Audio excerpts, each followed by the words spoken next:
Fatima.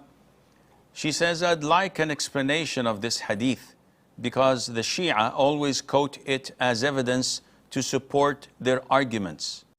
In Sahih Imam Muslim, it is narrated that Muhammad sallallahu alaihi wasallam said, Islam will continue until the beginning of the hour, and there will appear among you 12 Imams coming one after another, all of them from Quraysh.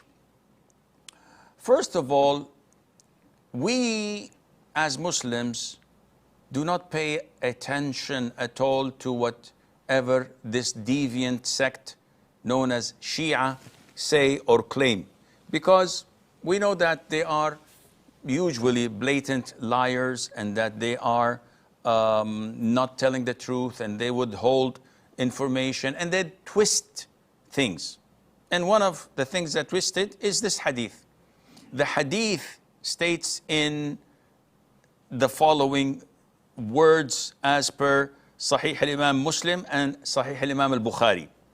Jabir ibn Samurah says, I went with my father to the Prophet ﷺ and I heard him say, this matter will not be over until 12 caliphs. And he said, Khalifa, not Imam. All from Quraysh.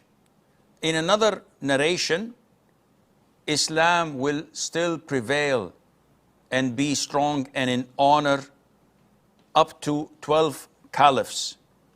And in another narration, this religion will still be strong, invincible, up to 12 caliphs.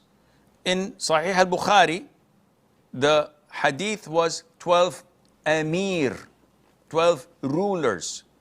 So the word imam is not mentioned.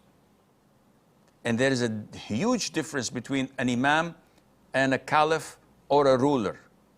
Because according to the Shia, an imam has an extra level of being obeyed, being an authority in religion, and that he would also add more to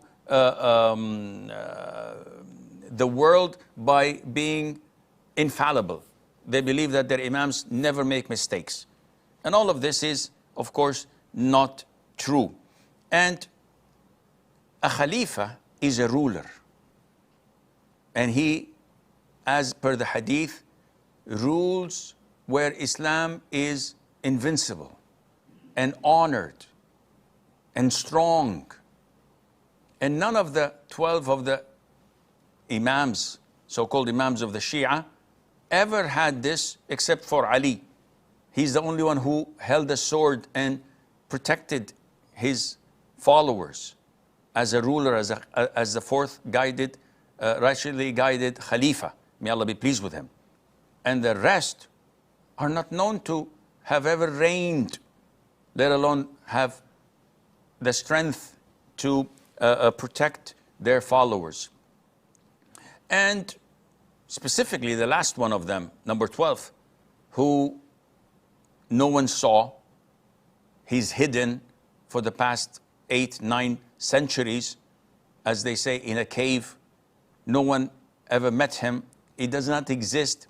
He never guided someone who went astray. He never gave a fatwa or taught something. He never enforced virtue or prevented vice. He never done anything, let alone to be invincible for his people or for the nation that he's ruling. He's always been hiding and afraid and weak and cannot do anything. And this is the same with the Shia. They've never had any reign or a ruling that would protect them or give honor to Islam as a whole and make Islam invincible. It's all been weakness and humility and deceit and betrayals throughout the time. May Allah protect us. And by the way, as people and scholars say, the concept of the Shia being the 12th Imamiyya or Ja'fariyya, this was later on in time, like on the 4th century.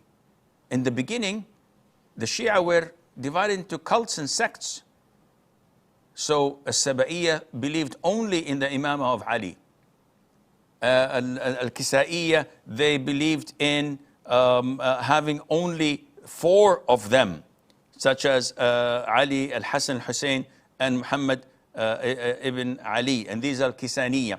And others said the Imamah continued to Ja'far.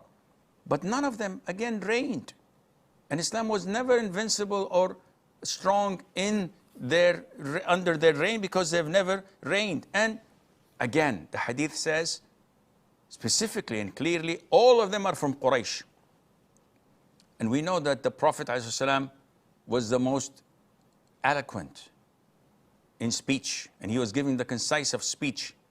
He would not say they were all from Quraysh, when he could have limited it and said they're all from Banu Hashim, or even limited it more by saying all from the descendants of Ali. To widen it and say from Quraysh means that they're not from his descendants, which is the fact, and it is referring to Caliph. So again, we don't pay any attention to such tales and lies of the Shia trying to justify their falsehood.